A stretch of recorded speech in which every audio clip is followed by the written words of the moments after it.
গল্পকথনে আপনাদের আমন্ত্রণ। পড়ছি হুমায়ুন আহমেদের দারুচিনি দ্বীপ। আজকের পর্ব তৃতীয়। আনুশকাদের ঘরে তখন তুমুল ঝগড়া চলছে। ঝগড়া করছে নইমা এবং ইলোরা। ঝগড়ার কারণ হচ্ছে ইলোরা নইমাকে ওয়েল ট্যাঙ্কার বলেছে। নইমাকে ওয়েল ট্যাঙ্কার আজ প্রথম বলা হলো না, আগেও ফিসফিস করে তাকে এই নামে ডাকা হয়েছে। তার শরীরের বিশালত্বের সঙ্গে নামটার একটা যোগসূত্র আছে বলেই নইমা এই নাম সহ্য করতে পারে না। নইমা এবং ইলোরার বাকযুদ্ধ বেশ কিছুক্ষণ ধরেই চলছে। আনুশকা একটু দূরে হাসি মুখে বসে আছে, নীরা আনুশকার পাশে। তারা দুইজন ফিসফিস করছে এবং চাপা হাসি হাসছে। নীরা বলল, আনুশকা, আজকের বাকযুদ্ধে কে জিতবে? আনুশকা বলল, ইলোরা, ওর সঙ্গে কথায় পারা মুশকিল। জিতবে নইমা। নইমা অশ্লীল ইঙ্গিত করে ইলোরাকে রাগিয়ে দেবে। রাগলে ইলোরার লজিক কাজ করে না, উল্টাপাল্টা কথা বলে। তুই নিজেই দেখ আস্তে আস্তে কেমন রাগাচ্ছে। তুই কি আমার সঙ্গে 100 টাকা বাজি রাখবি? আচ্ছা বেশ, 100 টাকা বাজি। বাজি রেখে দুইজন আগ্রহ এবং কৌতূহল নিয়ে তাকিয়ে আছে। ইলোরা ঠান্ডা কথার প্যাচে নইমাকে ঘায়েল করার চেষ্টা করছে। নাইমা কথা বলছে উঁচু গলায়। আনুশকা ঘরের দরজা জানলা সব বন্ধ করে দিয়েছে যাতে বাইরে আওয়াজ না যায়, আর কেউ যেন কিছু শুনতে না পায়। ইলোরা বলছে, ওয়েল ট্যাঙ্কার বলায় এত রাগিস কেন? ওয়েল ট্যাঙ্কার বললে তো তোকে অনেক কম বলা হয়। ফুলে ফেপে তুই যা হয়েছিস, তোকে হিপোপটেমাস ডাকা উচিত। তোর ঘাড় গর্দান সব এক হয়ে গেছে। আমার ঘাড় গর্দান সব এক হয়ে গেছে? তুই যখন রাস্তা দিয়ে যাস তখন আশপাশের লোকজন তোকে দেখে খুব আনন্দ পায়। এই রকম দৃশ্য তো সচরাচর দেখা যায় না। এই রকম দৃশ্য সচরাচর দেখা যায় না? না, যতই দিন যাচ্ছে দৃশ্য ততই মজাদার হচ্ছে। আচ্ছা, ডেইলি তোর ওজন কত করে বাড়ে? 1 কেজি না 2 কেজি? তোর নিজের ধারণা তুই রাজকুমারী? আমাকে নিয়ে তো কথা হচ্ছে না, তোকে নিয়ে কথা হচ্ছে। তুই ওয়েল ট্যাঙ্কার কিনা তাই নিয়ে বিতর্ক। নইমা আর পারল না, হঠাৎ কেঁদে ফেলল। ছেলে মানুষের মতো হাউমাউ করে কান্না। আনুশকা নীরাকে বলল, দে টাকা দে, তুই বাজিতে হেরেছিস। নীরা ব্যাগ খুলে টাকা বের করল। ওদের অতি প্রিয় একজন বান্ধবী যে শিশুদের মতো কাঁদছে, ওই দিকে তাদের কোনো নজর নেই। জীবনের এই অংশটা বড়ই মধুর। আনুশকা উঠে গিয়ে ইংরেজি গান দিয়ে দিয়েছে। সুর ছড়িয়ে ছড়িয়ে পড়েছে সারা ঘরে। Don't make my brown eyes blue. Naima চাপা স্বরে বলল, গান বন্ধ কর। আনুশকা বলল, গান বন্ধ করব কেন? তুই কাঁদছিস বলে আমাদেরও কাঁদতে হবে নাকি? ইলোরা এবং নীরা একসঙ্গে হেসে উঠল। সেই হাসিতে নাইমাও যোগ দিল। নীরা বলল, তুই চট করে কেঁদে আমার 100 টাকা লস করিয়ে দিলি। তুই জিতবি এই নিয়ে 100 টাকা বাজি ছিল। তুই যত মোটা হচ্ছিস তোর বুদ্ধিও তত মোটা হচ্ছে। আবার সবাই হেসে উঠল। নীরা বলল, রবীন্দ্রসঙ্গীত দে ভাই, ইংরেজি ভালো লাগছে না। ইলোরা বলল, ফর গডস সেক, রবীন্দ্রসঙ্গীত না, সখী ভালোবাসি ভালোবাসি এইসব গান আমার অসহ্য। অসহ্য হলে উপায় নেই। আনুশকা রাজেশ্বরী দত্তের রেকর্ড খুঁজতে শুরু করেছে। আনুশকা বলল, শুরুর বাজনাটা শুনে কেউ যদি বলতে পারি সেটা কোন গান, তাহলে তাকে আমি 500 টাকা দেব। মন দিয়ে শোন। রেকর্ড বাজতে শুরু করেছে। সবাই চুপ করে আছে। সেতারের হালকা কাজ। কোন গান বোঝা যাচ্ছে না। গান হচ্ছে, রাজেশ্বরী দত্তের কিন্নর কণ্ঠ ছড়িয়ে পড়েছে চারদিকে। 4টি তরুণী স্তব্ধ হয়ে বসে আছে। যতবার আলো জ্বালাতে চাই নিভে যায় বারে বারে, আমার জীবনে তোমার আসন গভীর অন্ধকারে। আজ মঙ্গলবার, ভোর 7টা। চায়ের টেবিলে শুভ্র এবং ইয়াজউদ্দিন সাহেব বসে আছেন। রেহানা নেই, তিনি রান্নাঘরে। ভাপা পিঠা বানানো হচ্ছে, তার তদারকি হচ্ছে। পিঠাগুলো কেন জানি কিছুতেই জোড়া লাগছে না, ভেঙে ভেঙে যাচ্ছে। ইয়াজউদ্দিন সাহেব বললেন, আজই তো তোমাদের যাত্রা। শুভ্র মাথা নাড়ল। সব ঠিকঠাক আছে তো? আছে। রাতের ট্রেনে যাচ্ছ? জি। টিকিট কাটা হয়েছে? না, স্টেশনে গিয়ে কাটা হবে। অ্যাডভান্স কাটা হলো না কেন? সবাই যাবে কি না এখনও ফাইনাল হয়নি। যাদের যাবার কথা তার চেয়ে কয়েকজন বেশিও হতে পারে, আবার যাদের যাবার কথা তাদের মাঝখান থেকে কেউ কেউ বাদ পড়তে পারে। অনেক আগে থেকেই তো প্রোগ্রাম করা, বাদ পড়বে কেন? বল্টু বলছিল সে যাবে কি যাবে না তা মঙ্গলবার রাত 8টার আগে বলতে পারবে না। ইয়াজউদ্দিন সাহেব থমথমে গলায় বললেন, বল্টু? বল্টু মানে? সয়েল সায়েন্সে পড়ে একটা ছেলে, আমার বন্ধু।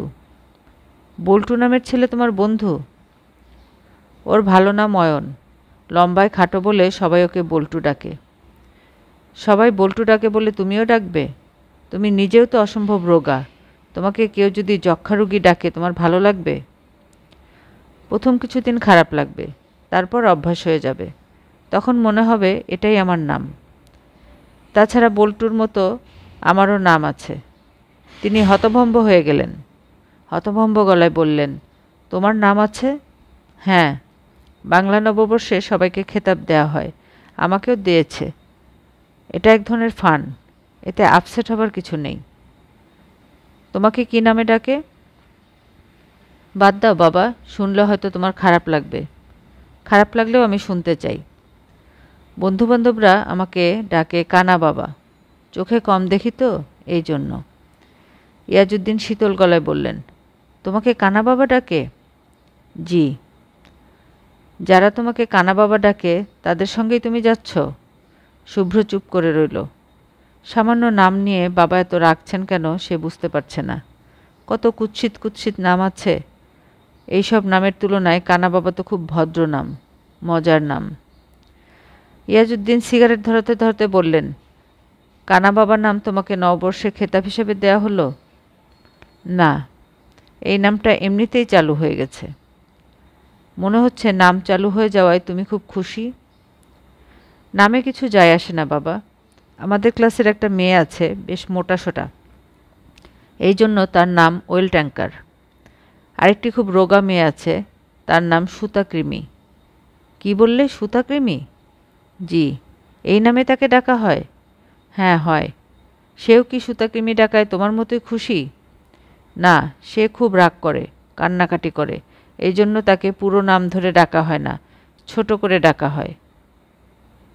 কি ডাকা হয় জানতে পারি?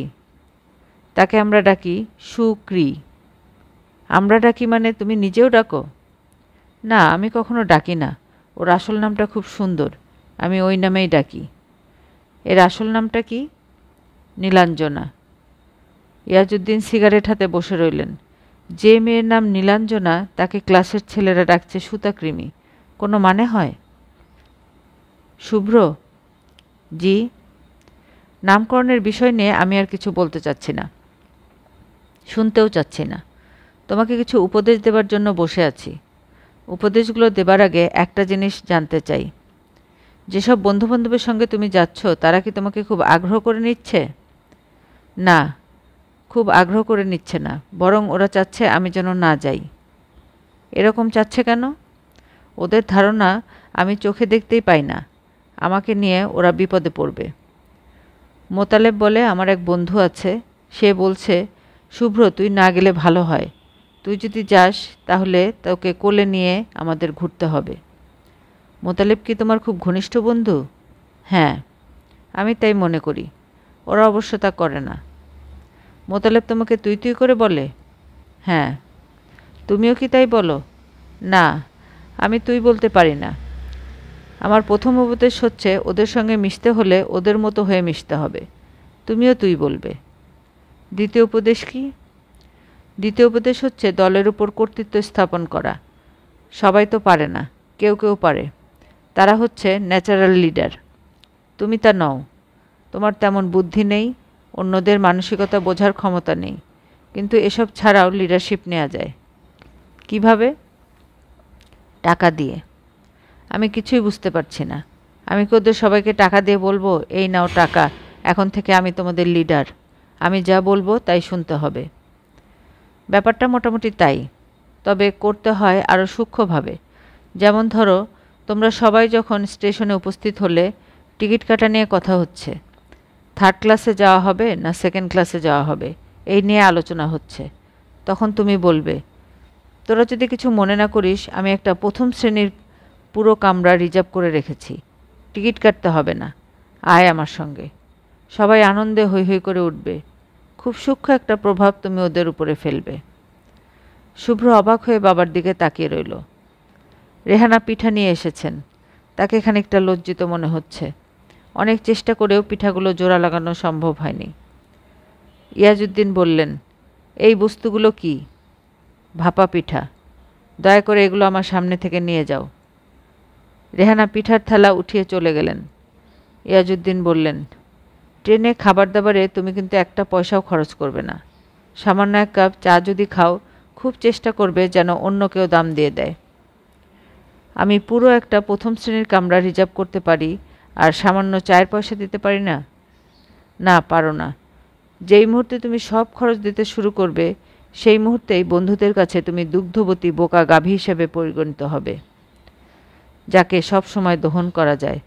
এতে দলের উপর কোনো প্রভাব তো পড়বেই না, বরং তুমি সবার হাসির খোরাক হবে।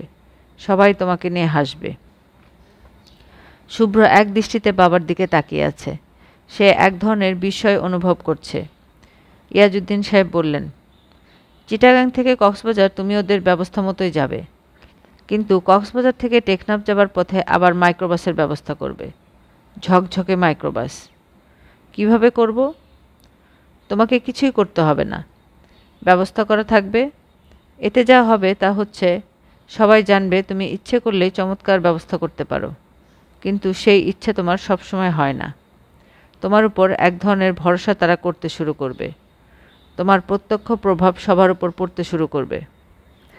টেকনাফ থেকে সেন্ট মার্টিন আইল্যান্ডে যাবার জন্য ইঞ্জিন চালিত নৌকা পাওয়া যায়। ওইসব নৌকা করেই তুমি যাবে। তবে নৌকা যদি ছোট হয় এবং সমুদ্রে যদি বেশি ঢেউ থাকে, তাহলে টেকনাফের বিডিআর ক্যাম্পে যাবে। ওদের একটা ট্রলার আছে, যে ট্রলারের সাহায্যে ওরা সেন্ট মার্টিন আইল্যান্ডের বিডিআর আউটপোস্টের সঙ্গে যোগাযোগ রাখে। ওদের খবর দেয়া আছে। তুমি চাওয়া মাত্র ওরা তোমাকে সাহায্য করবে। শুভ্র বলল, বাবা, আমি এসব কিছুই করতে চাই না। চাও না? জি না। ভালো কথা, না চাইলে করতে হবে না। তবে রাতে ট্রেনের কামরা রিজার্ভ থাকবে এবং কক্সবাজারে হোটেল সাইমনের সামনে মাইক্রোবাস থাকবে। তুমি যদি মত বদলাও তাহলে এই সুবিধা নিতে পারো। আমি মত বদলাবো না। আমি যেমন আছি তেমন থাকতে চাই বাবা। আমি কারোর উপর কোনো প্রভাব ফেলতে চাই না। তোমার স্বাধীন ইচ্ছে আমি হস্তক্ষেপ করব না, তবে ব্যবস্থা সবই থাকবে। টেলিফোনে রিং হচ্ছে। ইয়াজউদ্দিন সাহেব উঠে গিয়ে টেলিফোন ধরলেন। হ্যালো বলতেই ওপাশ থেকে শোনা গেল, কে? কানা বাবা, তোর কাছে এক্সট্রা হ্যান্ডব্যাগ আছে, আমাকে দিতে পারবি? ইয়াজউদ্দিন সাহেব শীতল গলায় বললেন, তুমি ধরে থাকো, আমি কানা বাবাকে দিচ্ছি। টেলিফোন করেছিল বল্টু। সে খট করে টেলিফোন নামিয়ে রাখল। সঞ্জুর জিনিসপত্র গোছগাছ করা হচ্ছে। গোছানোর কাজটা করছেন ফরিদা। সঞ্জু বলল, তুমি কষ্ট কেন করছো মা? দাও, আমাকে দাও। ফরিদা ধমক দিয়ে বললেন, তুই চুপ করে বস তো। চা খাবি? ও মুনা, যা ভাইয়ার জন্য চা বানিয়ে আন, আমাকেও একটু দিস। আর তোর বাবাকে জিজ্ঞেস করে আয় সে খাবে কি না। সঞ্জু বলল, বাবা অফিসে যাননি? না। জ্বর তো কমেছে। জ্বর কমেনি? হ্যাঁ, কমেছে। তুই আজ চলে যাচ্ছিস তাই অফিসে গেল না। সে কি? সঞ্জু সত্যি সত্যি লজ্জা করতে লাগলো। বাবা অফিসে না গিয়ে ঘরে বসে থাকার সঙ্গে তার বেড়াতে যাবার সম্পর্কটা সে ঠিক ধরতে পারছে না। ফরিদা বললেন, যা, তুই তোর বাবার সঙ্গে কথা বলে আয়। আমি কি কথা বলবো? বাবাকে দেখলেই আমার হার্টবিট স্লো হয়ে যায়। কি যে তুই বলিস! উনি কি জীবনে তোদের বকা দিয়েছেন, নাকি উঁচু গলায় একটা কথা বলেছেন? তবু বাবাকে সাংঘাতিক ভয় লাগে মা। তুমি ওই বদরঙা শালটা দিচ্ছ কেন? তোর বাবা বলেছে সঙ্গে নিয়ে যেতে। নিয়ে যা, না নিলে উনি মনে কষ্ট পাবেন। আর শোন বাবা, যা ওনার কাছে গিয়ে বস, একটু গল্প টল্প কর। কি গল্প করব বলো তো? গল্প না করলে না করবি, সামনে গিয়ে বস। সঞ্জু দীর্ঘ নিঃশ্বাস ফেলে উঠে গেল। সোভান সাহেব খবরের কাগজ পড়ছিলেন।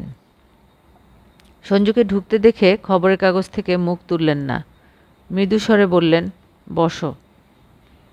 সঞ্জু বসল, এমনভাবে বসল যেন বাবার মুখোমুখি হতে না হয়। সোভান সাহেব বললেন, সাদ্দামকে তোর কেমন মনে হয়? প্রশ্নটি এতই অপ্রত্যাশিত যে সঞ্জু পুরোপুরি হকচকিয়ে গেল। সোভান সাহেব বললেন, স্কার্ট জিনিসটা তো দেখি খুবই মারাত্মক। কিছু না বললে ভালো দেখায় না বলেই সঞ্জু বলল, খুব মারাত্মক না, পেট্রিয়ট দিয়ে তো শেষ করে দিচ্ছে। আরে না, এসব ওয়েস্টার্ন প্রেসের কথাবার্তা, একটাও বিশ্বাস করবি না। সাদ্দাম সহজপাত্র না, বুশের কালো ঘাম বের করে দিয়েছে। এই ঝামেলা হবে আগে জানলে সে মিডল ইস্টের ত্রিসীমানায় আসতো না। মিডল ইস্টের আলোচনায় যাবার কোনো রকম ইচ্ছে সঞ্জু অনুভব করছে না, অথচ সে বুঝতে পারছে আলোচনায় অংশগ্রহণ করা খুবই উচিত। বাবা তাই চাচ্ছেন, কেমন বন্ধুর মতো গলায় কথা বলছেন। তিনি তার ছেলেমেয়েদের সঙ্গে কখনো কথা বলেন না। তিনি যদি হঠাৎ বন্ধুর মতো আচরণ করতে থাকেন তাহলে বিরাট সমস্যা হয়। মুনা চা নিয়ে আসায় পরিস্থিতির খানিকটা উন্নতি হলো। কিছু একটা করার সুযোগ পাওয়া গেছে। চা খাওয়া নিয়ে ব্যস্ত থাকা যাবে। চায়ে চিনি হয়নি, বিষাদ তিতকুট খানিকটা তরল পদার্থ, যার উপর খুব কম হলেও 4টা পিঁপড়া ভাসছে। মুনা যতই দিন যাচ্ছে ততই গাধা হচ্ছে। বাবা সামনে না থাকলে ধমক দিয়ে দেওয়া যেত, এখন ধমক দেওয়ার প্রশ্নই ওঠে না। হাসি হাসি মুখ করে চা খেয়ে যেতে হবে। মুড়ি ভিজিয়ে লোকজন যেমন চা খায় তেমনি পিঁপড়ে ভিজিয়ে চা খাওয়া। সঞ্জু এক চুমুকে সব কয়টা পিঁপড়া খেয়ে ফেলল। সোভান সাহেব বললেন, তোমার মতো বয়সে আমি একবার ঘুরতে বের হয়েছিলাম। দার্জিলিং গিয়েছিলাম, বেনাপোল হয়ে কলকাতায়, সেখান থেকে বাসে করে শিলিগুড়ি। সঞ্জু চুপ করে রইল। সোভান সাহেব কোলের উপর বালিশ টেনে নিয়েছেন। এটা তার দীর্ঘ আলাপের প্রস্তুতি কিনা তা সঞ্জু বুঝতে পারল না। বাবার সব কথাবার্তায় সংক্ষিপ্ত। আজ কি তাকে কথা বলার ভূতে পেয়েছে? এত কথা বলছেন কেন? শিলিগুড়িতে একটা ধর্মশালায় এক রাত ছিলাম। ভাড়া কত জানিস? 1 টাকা। ওই ধর্মশালাতে থাকাই আমার কাল হলো। সকালে উঠে দেখি টাকা পয়সা সব চুরি হয়ে গেছে। পায়জামা পাঞ্জাবি গায়ে দিয়ে কম্বলের নিচে শুয়েছিলাম। পায়জামা পাঞ্জাবি ছাড়া আর কিছুই নেই। হা হা হা। তিনি যেভাবে হাসছেন তাতে মনে হচ্ছে ওই সময়কার খারাপ অবস্থাটাও খুব মজার ছিল। যদিও মজার হবার কোনোই কারণ নেই, বিদেশে টাকা পয়সা চুরি হয়ে যাওয়া তো ভয়াবহ। তারপর কি হলো শোন। আমার বিছানার পাশের বিছানায় ঘুমাচ্ছিলেন এক সাধু বাবা। তিনি বললেন, ক্যা হুয়া লড়কা? আমি বললাম, সব চুরি হয়ে গেছে। বাংলায় বললেন? না, বাংলায় কথা বললে কি বুঝবে? আমি ভাঙাচোরা হিন্দিতে বললাম, এক চোরা নে সব লেকার ভাগ গিয়া। গল্পের এই পর্যায়ে মুনা ঘরে ঢুকে বলল, ভাইয়া বল্টু ভাই এসেছে। সঞ্জু হাঁপ ছেড়ে বাঁচল। এখন বাবার সামনে থেকে উঠে যাবার একটা অজুহাত পাওয়া গেল। সে বলল, বাবা আমি একটু আসছি। বল্টু চুল কাটিয়েছে, গায়ে মেরুন রঙের হাফ হাওয়াই শার্ট নতুন কেনা হয়েছে। সোয়েটারে একটা ফুটো আছে বলে সোয়েটার পরেছে শার্টের নিচে। সঞ্জুকে দেখেই বলল, বিরাট কেলেঙ্কারিয়াস ব্যাপার হয়েছে। শুভ্রকে টেলিফোন করেছিলাম, ধরেছেন শুভ্রর বাবা। ওনার গলা অবিকল শুভ্রর মতন। আমি বললাম, কে কানা বাবা নাকি? তোর কাছে এক্সট্রা হ্যান্ডব্যাগ আছে? কি অবস্থা দেখ তো। উনি কি বললেন ভালো করে শুনতেই পারিনি। ভয়ে তখন আমার ব্রেন ঠান্ডা মেরে গেছে। সঞ্জু তোর কাছে একটা এক্সট্রা হ্যান্ডব্যাগ আছে? না, আমি একটা জোগাড় করেছি, সেটার আবার চেন লাগে না। তুই তো আর হীরা মুক্তা নিয়ে যাচ্ছিস না, চেন না লাগলেও কিছু না। তা ঠিক। তোর যাওয়া কি হবে? তুই যে বলেছিলি রাত 8টার আগে বলতে পারবি না। রাত 8টার সময় টাকা পাওয়ার কথা, যদি পাই তবেই যাওয়া হবে, না পেলে না। আমি প্রাইভেট টিউশনি করি না। আমার ছাত্রকে বলে রেখেছি, মানে ধার হিসেবে চেয়েছি। সে বলেছে জোগাড় করে রাখবে। তোর টাকা জোগাড় হয়েছে? মার কাছ থেকে নিচ্ছি। তুই সুখে আছিস, টাকা চাওয়ার লোক আছে। আমার অবস্থাটা দেখ, ছাত্রের কাছে টাকা ধার চাইছি। সঞ্জু বলল, চা খাবি? না, ব্যাগের সন্ধানে বের হব, সব রেডি রাখি যদি টাকা পাওয়া যায়। তুই মুনাকে একটু ডাকতো। মুনা বলছিল নিউ মার্কেট যাবে। আমি ঝিকাতলা যাব, নিউ মার্কেটে ওকে নামিয়ে দেব। মুনার কথা বলতে গিয়ে বল্টুর বুক ধকধক করছিল। সবসময় মনে হচ্ছিল সঞ্জু আবার কিছু বুঝে ফেলছেন না তো। সে অবশ্যই প্রাণপণ চেষ্টা করছে স্বাভাবিক থাকার, কিন্তু মনের ভাব কতদিন আর গোপন থাকবে। মুনার কথা বলে মনে হলো শরীরে কেমন যেন এক ধরনের কাঁপুনি হয়। কথা বলতে গেলে কথা বেঁধে যায়। কী যে সমস্যা হয়েছে। সঞ্জু তার প্রাণের বন্ধু। সে যদি তার মনের ভাব কোনো দিন জেনে ফেলে খুবই লজ্জার ব্যাপার হবে। অবশ্যই সঞ্জু এখনও কিছু বুঝতে পারেনি। সে যে এই বাড়িতে একটু সেজেগুজে আসে তাও লক্ষ্য করেনি। তবে মুনার ব্যাপারটা সে এখনও কিছু বুঝতে পারছে না। বাচ্চা মেয়ে, মাত্র সেকেন্ড ইয়ারে উঠেছে, অথচ কথাবার্তার মারপ্যাচ অসাধারণ। প্রতিটি কথার দুইটা তিনটা মানে হয়। কোন মানেটা রাখবে কোনটা রাখবে না সেটাই সমস্যা।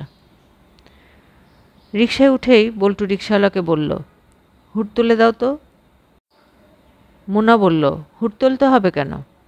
কে কি মনে করে?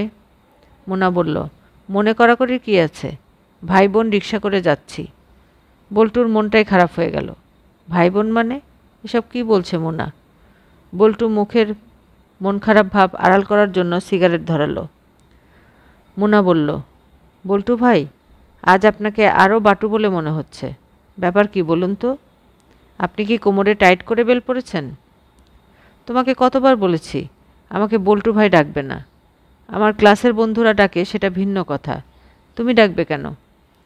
মনের ভুলে ডেকে ফেলি, আর ভুল হবে না, এখন থেকে অয়ন ভাই ডাকবো। আচ্ছা, অয়ন মানে কি? ওই পর্বত। আপনার মতো বাটু লোকের নাম পর্বত? আশ্চর্য তো। অয়নের মন আরও খারাপ হয়ে গেল। মুনা বলল, আপনি সত্যি জানেন অয়ন মানে পর্বত? জানব না কেন? নিজের নামের মানে জানব না? হুম, আপনি জানেন না। আমি চলন্তিকায় দেখেছি অয়ন হচ্ছে পথ, সূর্যের গতিপথ। অয়নাংশ মানে সূর্যের গতিপথের অংশ। অয়নের মনটা ভালো হয়ে গেল। এই মেয়ের মনে তার প্রতি সিরিয়াস ধরনের ফিলিংস আছে। ফিলিংস না থাকলে চলন্তিকা থেকে নামের মানে বের করতো না। অবশ্যই ফিলিংস আছে, অবশ্যই। অয়ন ভাই। কি? আপনার নাম নয়ন হলে ভালো হতো, আপনার চোখ সুন্দর। কি যে তুমি বলো। তবে আলাদা আলাদা করে দেখলে সুন্দর, দুইটা চোখ একত্রে দেখলে মনে হয় একটা টেরু। আপনি লক্ষ্য করেছেন? অয়ন কিছু বলল না। পুরোপুরি নিশ্চিত হয়ে গেল মুনার তার প্রতি কোনো রকম আকর্ষণ নেই, ফাজলামি করে বেড়াচ্ছে, এর বেশি কিছু না। মাঝে মাঝে আচমকা যেসব আবেগের কথা বলে তাও নিশ্চয়ই এক ধরনের রসিকতা। অল্পবয়সী মেয়েরা ক্রূর রসিকতা পছন্দ করে, বিশেষ করে সেই মেয়ে যদি অসাধারণ রূপবতী হয় তাহলে তো কথাই নেই। মুন্না, নিউ মার্কেট এসে গেছে, তুমি এখানে নামো, আমি এই রিক্সা নিয়ে চলে যাব। আমি একা একা নিউ মার্কেটে ঘুরব? আপনি একটু আসুন না। অয়ন নেমে পড়ল। মেয়েটা তাকে পছন্দ করে না তাতে কি, সে তো করে। আরও খানিকটা সময় তো পাওয়া যাচ্ছে মোনার সঙ্গে থাকার, এটাই বা কম কি। অয়ন গম্ভীর গলায় বলল, যা কেনার চট করে কেন, আমার কাজ আছে। আমার 5 মিনিট লাগবে। 5 মিনিটেই শেষ করতে হবে এমন কোনো কথা নেই, আমার হাতে ঘণ্টাখানেক সময় আছে। 5 মিনিটও আমার লাগবে না, 3 মিনিটে কেনা শেষ করে ফেলব। অয়ন দীর্ঘ নিঃশ্বাস ফেলল। মনে মনে আশা করতে লাগলো 3 মিনিটে নিশ্চয়ই কেনাকাটা শেষ হবে না, মেয়েদের পক্ষে তো একেবারেই অসম্ভব। মুনা অসম্ভবই সম্ভব করল।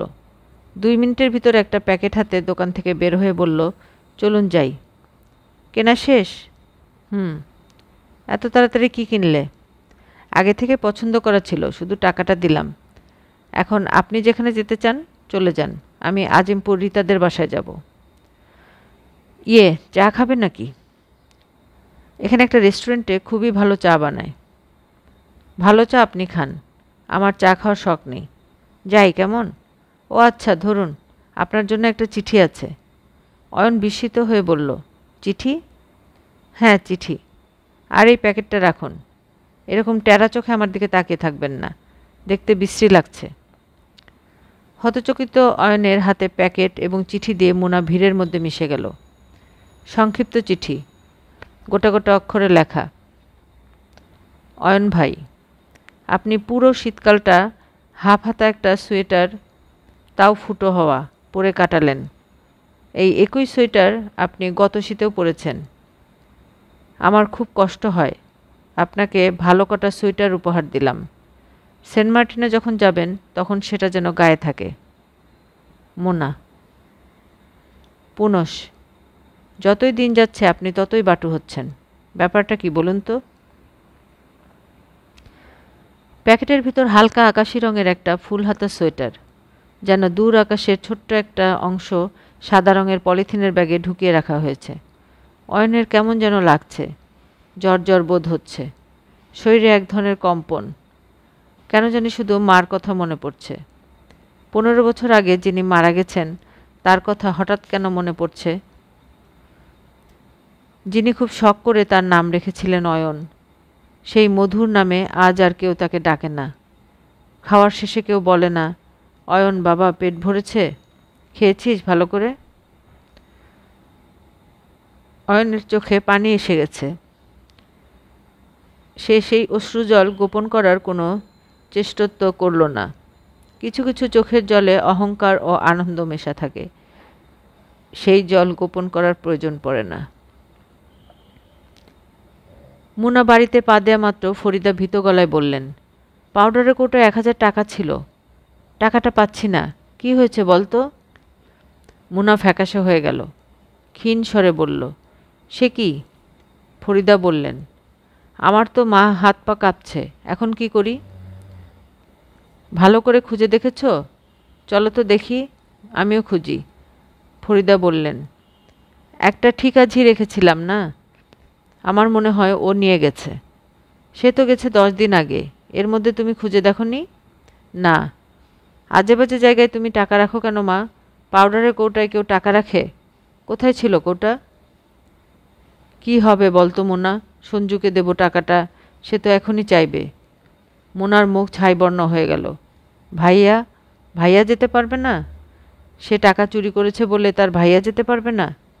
সে তো টাকা চুরিও করেনি, ধার নিয়েছে। আগামী মাসের মাঝামাঝি স্কলারশিপের 1500 টাকা পাবে। সে ঠিক করে রেখেছিল টাকাটা পাওয়া মাত্র সে 1500 টাকাই মার কৌটায় রেখে দেবে। মা একদিন কৌটা খুলে অবাক হয়ে বলবেন, ও মোনা, 2টা 500 টাকার নোট রেখেছিলাম, এখন দেখি 1500 টাকা, ব্যাপারটা কি বলতো? সে বলবে, কি যে তুমি বলো মা, টাকা কি আর ডিম দেয়? তুমি 1500 রেখেছিলে। আমি রেখেছি আমি জানি না? তাহলে নিশ্চয়ই ভৌতিক কাণ্ড, কোনো পরোপকারী ভূত কিংবা পেতনি হয়তো রেখে গেছে। তুই রাখিসনি তো? আমি আমি রাখবো কিভাবে? আমি কি টাকা পাই? হেঁটে হেঁটে কলেজ করি, লোকজনদের ধাক্কা খেতে খেতে কলেজে যাওয়া ফিরে আসা, কি যে বিশ্রী তুমি তো জানো না। ফরিদা বললেন, এখন কি করি মোনা বলতো? মোনা বলল, বাবার কাছে নেই। ওনার কাছে থাকবে কোত্থেকে? উনি তো বেতন পেয়েই সব টাকা আমার কাছে এনে দেন। তাহলে কি বড় মামার অফিসে চলে যাব? বড় মামাকে বলবো? ফরিদা অকুলে কুল পেলেন, আগ্রহ নিয়ে বললেন, তাই কর মা, তাই কর। মোনা ঘর থেকে বেরোতেই সঞ্জু বলল, টাকা তো মা এখনো দিলে না। ফরিদা বললেন, তুই যাবি সেই রাত 10টায়, এখন টাকা দিয়ে কী করবি? সঞ্জু শঙ্কিত গলায় বলল, সত্যি করে বলো মা, টাকার জোগাড় হয়েছে? হয়েছে রে বাবা, হয়েছে। সঞ্জুর মুখ থেকে শঙ্কার ভাব পুরোপুরি দূর হলো না। সে মার দিকে তাকিয়ে রইল। ফরিদার মুখ শুকনো। তিনি হাসতে চেষ্টা করলেন, হাসতে পারলেন না। কোনো রকমে বললেন, চা খাবি বাবা? চা বানিয়ে দেই?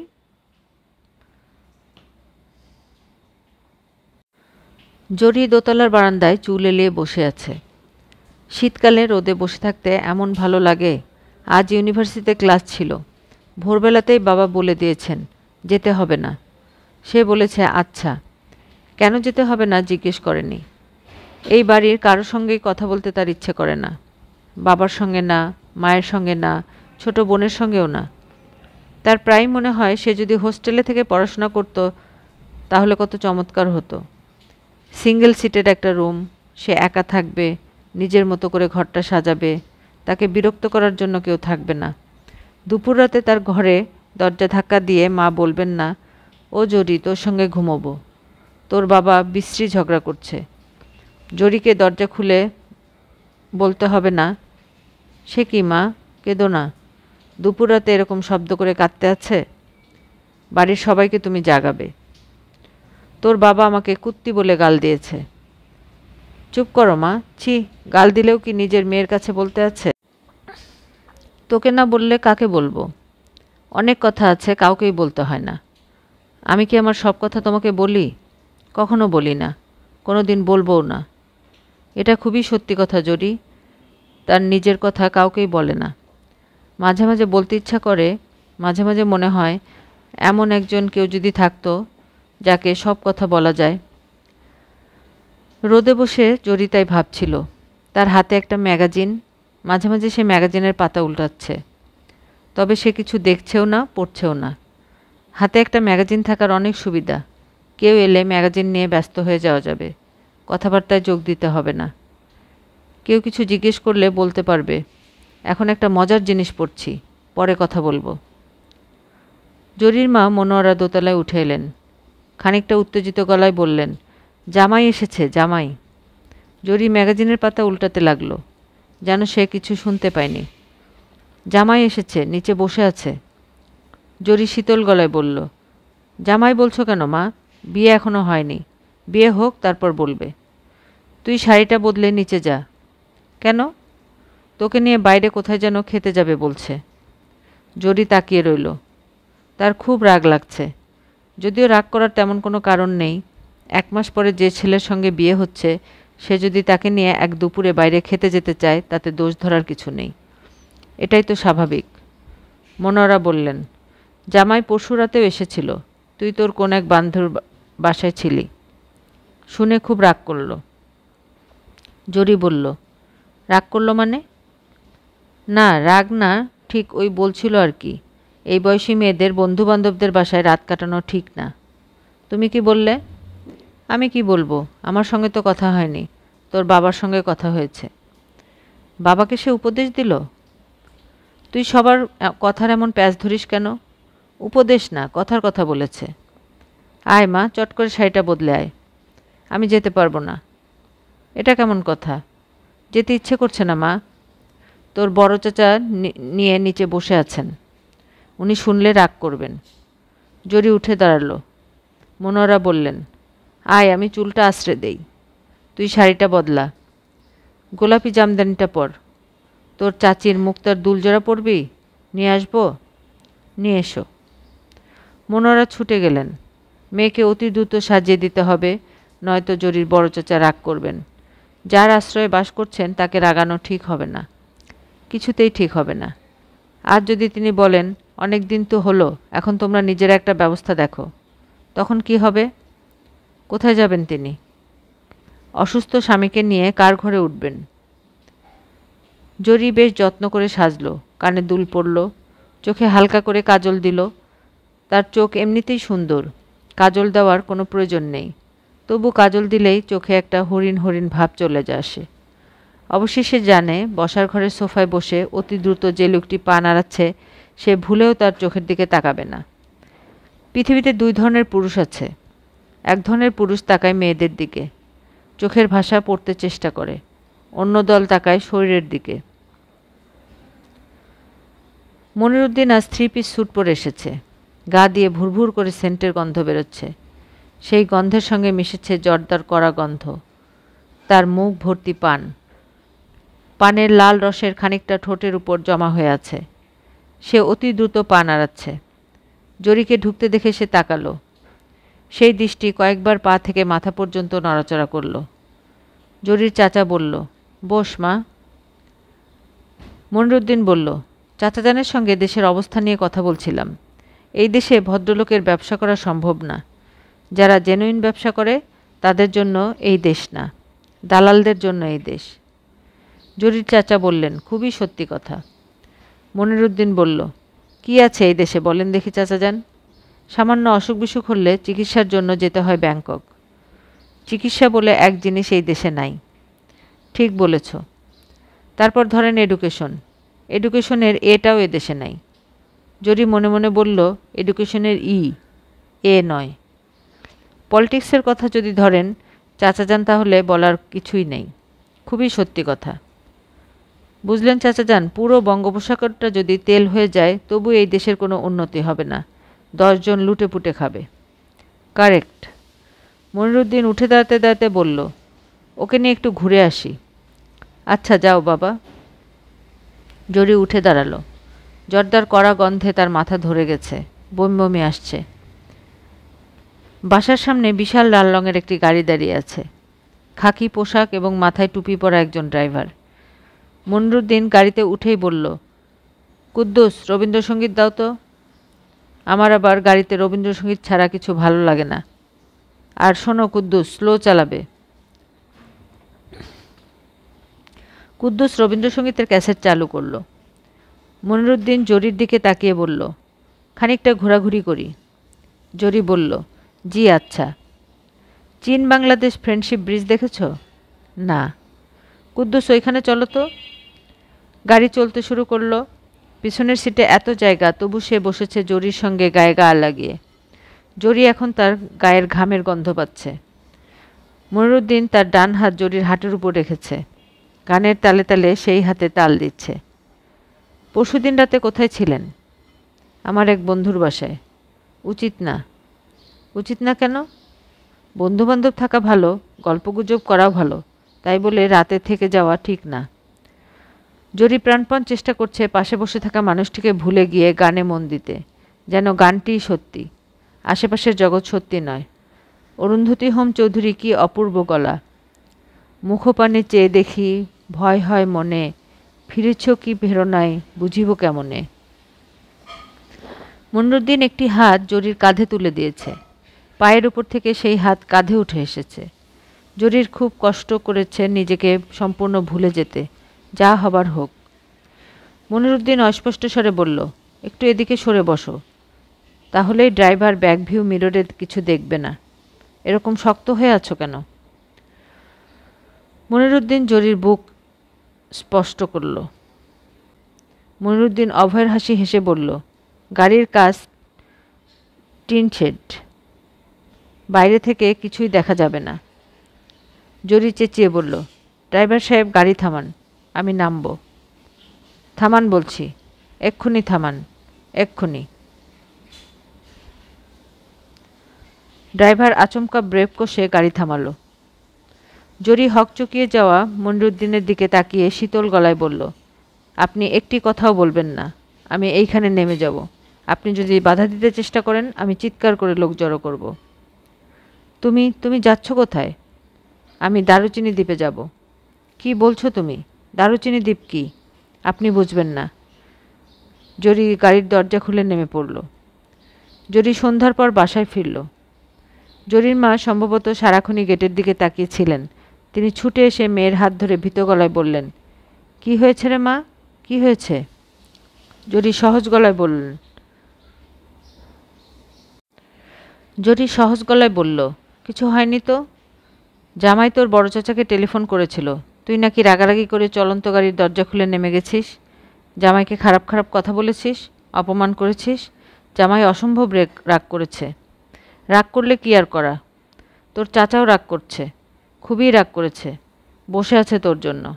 জরি বলল, মা তোমার কাছে টাকা আছে, আমাকে দেবে, আমি পালিয়ে যাব মা। কি বলছিস পাগলের মতো? আয় ভিতরে আয়, কি হয়েছে বল তো? চলন্ত গাড়ি থেকে লাফ দিয়ে নেমে গেলি কেন? যদি অ্যাক্সিডেন্ট হতো? চলন্ত গাড়ি থেকে নামিনি। হয়েছিল কি? কিছু হয়নি।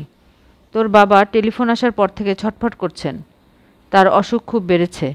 আয় প্রথমে তোর বাবার কাছে আয়। জরির বাবা হাঁপানির প্রবল আক্রমণে নীল বর্ণ হয়ে গেছেন। বিছানায় পড়ে আছেন চোখ বন্ধ করে। নিঃশ্বাস নেবার চেষ্টায় তার বুক ওঠানামা করছে, নিঃশ্বাস নিতে পারছেন না। জরির ছোট বোন বাবার মাথার কাছে মুখ কালো করে বসে আছে। জরি স্তব্ধ হয়ে তাকিয়ে রইল। এত কষ্ট, এত কষ্ট, এত কষ্টের কোনো মানে হয়, কোনো অর্থ হয়?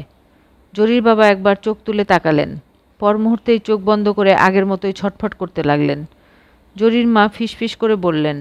জামাইয়ের টেলিফোনের খবর শোনার পর শ্বাসকষ্ট শুরু হলো। জরি এই ঘরে আর থাকতে পারছে না। এই কষ্টে দাঁড়িয়ে দেখা সম্ভব নয়। সে এগিয়ে এসে বাবার মাথায় হাত রাখল। তিনি চোখ মেললেন এবং জরিকে অবাক করে দিয়ে হাসার চেষ্টা করলেন, যেন মেয়েকে দেখে খুশি হয়েছেন। জরি বলল, বাবা আমি ভালো আছি। তিনি মাথা নাড়লেন। মনে হচ্ছে তার কষ্ট খানিকটা কমে এসেছে। বুক আগের মতো ওঠানামা করছে না। ওষুধ দিয়ে দেওয়া হয়েছিল, সেই ওষুধ হয়তো বা কাজ করতে শুরু করেছে। শ্বাসনালীর প্রদাহ কমার দিকে। জরি আবার বলল, বাবা আমি ভালো আছি। তিনি ইশারা করে সবাইকে চলে যেতে বললেন। এর অর্থ তার কষ্ট এখন সত্যি সত্যি কমার দিকে। কষ্টটা কমলেই তিনি ঘুমিয়ে পড়বেন। সম্ভবত তার ঘুম আসছে। সবাই ঘর খালি করে বের হয়ে এলো। জরির বড় চাচা ইউসুফ সাহেব বসে আছেন থমথমে মুখে। তার সামনেই জরির মা এবং জরি। কথাবার্তা এখনো শুরু হয়নি। ইউসুফ চাচা চা খাচ্ছেন। কি বলবেন এবং কিভাবে বলবেন তা হয়তো ঠিক করছেন। মেয়েটার শান্ত মুখের দিকে যতবার তাকাচ্ছেন ততবারই তার রাগ উঠে যাচ্ছে। এত বড় ঘটনার পর মেয়েটা এরকম শান্ত মুখে বসে আছে কি করে? সে ভাবে কি নিজেকে? তিনি কিছু বলার আগে জরি বলল, চাচা আমি ওই লোকটাকে বিয়ে করব না। ইউসুফ সাহেব জরির সাহস ও স্পর্ধা দেখে চমকে গেলেন। তিনি রাগ সামলে নিচু গলায় বললেন, বিয়ে করবে কি করবে না এই কথা আমি জিজ্ঞেস করিনি। আগ বাড়িয়ে কথা বলছো কেন? কি ভাবো নিজেকে? আমি যা জিজ্ঞেস করি তার জবাব দেবে। কি হয়েছিল যে তুমি চলন্ত গাড়ি থেকে লাফ দিয়ে নামলে? জরি চুপ করে রইল। তুমি যে ছেলেটাকে অপমান করলে, তুমি এদের ক্ষমতা জানো? এদের অর্থবিত্তের খবর রাখো? সে কি করেছে যে তাকে গালাগালি করে লাফ দিয়ে গাড়ি থেকে নামবে, চিৎকার করে লোক জড়ো করবে? আমি চিৎকার করে লোক জড়ো করিনি। তুমি বলতে চাও সে মিথ্যা কথা বলছে? কথা বলছো না কেন? নাকি বলার মতো কিছু পাচ্ছ না? ইউসুফ সাহেব জরিকে তুই করে বলেন, আজ তুমি বলছেন। এতে রাগ প্রকাশ পাচ্ছে, দূরত্বও প্রকাশ পাচ্ছে। শোনো জরি, মনির সব কথাই আমাকে বলেছে, কিছুই গোপন করেনি। কি বলেছে? তোমার সঙ্গে এই নিয়ে ডিসকাস করা উচিত না, তবু তুমি যখন শুনতে চাচ্ছ তখন বলছি। সে তার ভাবি স্ত্রীর হাত ধরেছে। এটা এমন কি অপরাধ? আমি যতদূর জানি তোমরা ক্লাসের ছেলের হাত ধরে হাঁটাহাঁটি করো, তখন অপরাধ হয় না? তারা কি পরিমাণ রাগ করেছে তা কি তুমি জানো? মনির টেলিফোনে কাঁদছিল। মনিরের বাবা টেলিফোন করেছেন। মনিরের এক মামা পুলিশের এআইজি, উনি টেলিফোন করেছেন। জিয়ার আমলে পাটমন্ত্রী ছিলেন যে ভদ্রলোক, উনিও টেলিফোন করেছেন। জরির মা ক্ষীণ গলায় বললেন, এখন কি করা? ইউসুফ সাহেব বললেন, এটা নিয়েই চিন্তা করছি। মুনিরের বাবার সঙ্গে কথা হলো। জরি বলল, কি কথা হলো? তোমার তা শোনার দরকার নেই, তুমি ঘরে যাও। ইউসুফ সাহেব বললেন, মুনিরের বাবা বলেছেন তারা কাজী ডাকিয়ে বিয়ে পড়িয়ে দিতে চান, দেরি করতে চান না, কারণ ছেলে খুব মন খারাপ করেছে। জরির মা বললেন, বিয়ের পর ওরা আমার মেয়েটাকে কষ্ট দিবে। কষ্ট দিবে কি জন্য? বিয়ে হয়ে গেলে সব সমস্যার সমাধান।